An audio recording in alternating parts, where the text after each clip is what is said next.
Well, it's never been clearer that MAGA Mike isn't very good at this. This morning, there are some disgusting new allegations and details in the 3 million Jeffrey Epstein files just released.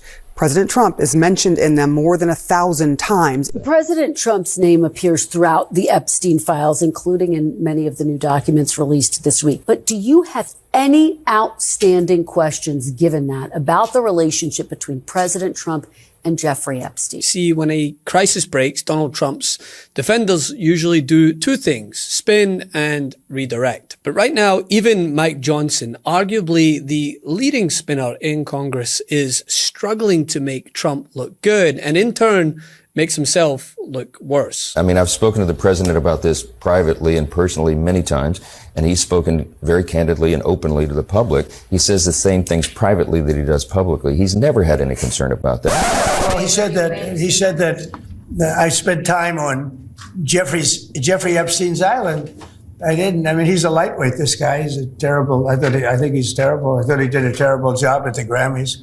I thought the whole Grammys was terrible. I watched part of it. It's not watchable. Johnson's latest attempt to justify the administration's woeful handling of the Epstein files controversy did the rounds on social media. This comes after he was pressed on the latest release that once again thrusts the president's name into the Epstein conversation. President Trump is mentioned in them more than 1,000 times, including an FBI notice about a woman who accused Trump in a lawsuit of raping her when she was just 13 years old. The DOJ says the allegations against Trump in the document are false, and he has long denied any wrongdoing related to Epstein or any allegation of sexual misconduct. Also in this the public, media, and congressional pressure for full transparency hasn't slowed down, especially after the latest revelations regarding Epstein's associations, which once again included the president as well as the director of the First Lady's new movie that everybody seems to just be bypassing. And instead of addressing the criticism, the administration's response has been increasingly defensive, which is exactly where Speaker Mike Johnson stepped in. And well, he actually managed to make the situation worse, which is saying something considering that he said in the past that Trump was an FBI informant regarding Epstein before, walking it back. And he's not saying that what Epstein did is a hoax. It's a terrible, unspeakable evil. He believes that himself. When he first heard the rumor, he kicked him out of Mar-a-Lago. He was an FBI informant to try to take this stuff down. The president knows and has great sympathy for the women who have suffered these unspeakable harms. It's detestable to him. He and I have spoken about this as recently as 24 hours. President Trump's name appears throughout the Epstein files, including in many of the new documents released this week. Now, we want to stress appearing in the Epstein files does not amount to or imply criminal wrongdoing. But do you have any outstanding questions, given that, about the relationship between President Trump and Jeffrey Epstein? I do not. I mean, I've spoken to the president about this privately and personally many times, and he's spoken very candidly and openly to the public. He says the same things privately that he does publicly. He's never had any concern about that. Remember, President Trump was one of the first people that called Epstein out. He kicked him out of Mar-a-Lago, off the property, because he heard of some of the nefarious things he was engaged in. He's never had any concern about that at all. He did at one point call these files a Democratic hoax. But let me ask you about something. Well, what he said specifically was the hoax of the Democrats trying to turn this into a political issue and use it against him. And here's where it gets complicated politically also, is it's not like the president or his cronies have any positives that they can point to in the hopes that the focus will shift away from the Epstein saga. Not only are Fox News viewers turning on them regarding ICE. ICE efforts to deport illegal immigrants. If we ask folks out there, too aggressive, 59%, not aggressive enough, 17%, about right, 24%. Taxpayer dollars should be used to address the affordability crisis here in the United States of America, which is very real. It's not a hoax. It's ongoing, by the way.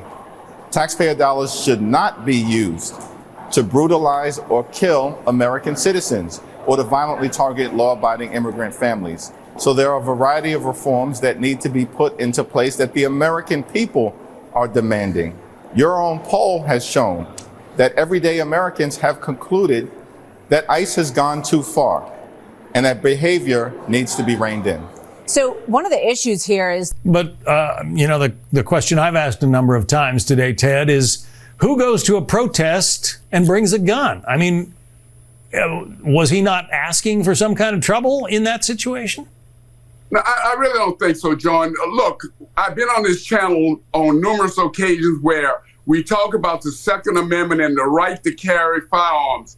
And I've known people to go to demonstrations before in the past and to have firearms with them. He didn't do anything with that firearm. That man is dead. And there's a question mark as to whether he should have been killed under these circumstances. Even the likes of Karl Rove is slamming the president for boasting about his handling of the economy. They're talking about how they're working. He says, with the help of tariffs, we have cut the federal budget deficit by a staggering 27% in a single year. And even more incredibly, we have slashed our monthly trade deficit by an astonishing 77%, all with virtually no inflation, which everyone said could not be done. Now, Carl, we wait for a tariff decision from the Supreme Court. He does mention the court in this piece, too. It says he hopes they're paying attention, but he says for now, he's proving the haters wrong. Yeah. Well, the problem is we need to go back to essentials. Olivia put her finger on it. He's making the same mistake Joe Biden made. Bidenomics is working. That piece in the Wall Street Journal is the economy is great. That's not what people feel. Last year, we lost 70,000 manufacturing jobs. We lost 145,000 blue-collar jobs. There's a great deck put out today by the Washington consultant and prognosticator Bruce Millman. Blue-collar consumer confidence is at a record low since 1976 when they began asking the question. The top 20% of the American population is responsible for 75% of the GDP. The bottom 80% is responsible for 25% of the GDP. The lower income households are bearing a bigger burden of inflation because of the things that they have to pay for, like rent and utilities, have risen higher. Pressure is mounting, and clearly the tide is turning against the president, even in areas that he dominated in the last election. Looking at Texas, though, I mean, that should scare Republicans. That was the point that Ron DeSantis made in a post. You know, that seat, that state Senate seat, flipped. It was a district that the president won by 17 points, and the Republican had outspent the Democrat there 20-1.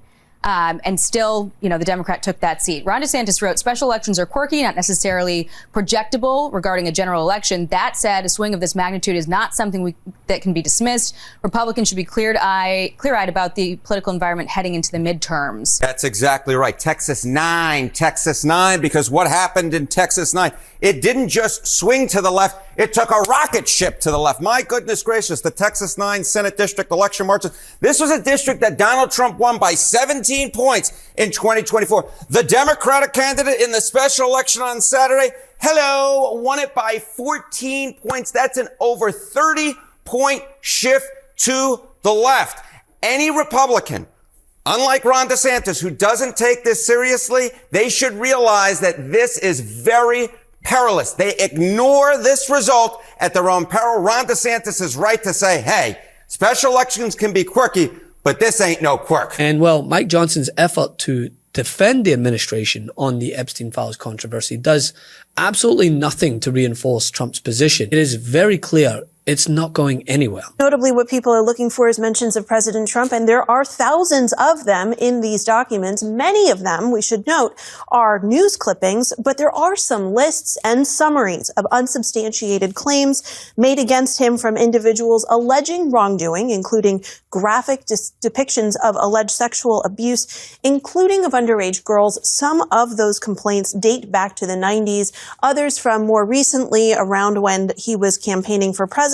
Love this video? Support independent media and unlock exclusive content, ad-free videos, and custom emojis by becoming a paid member of our YouTube channel today. You can also gift memberships to others. Let's keep growing together.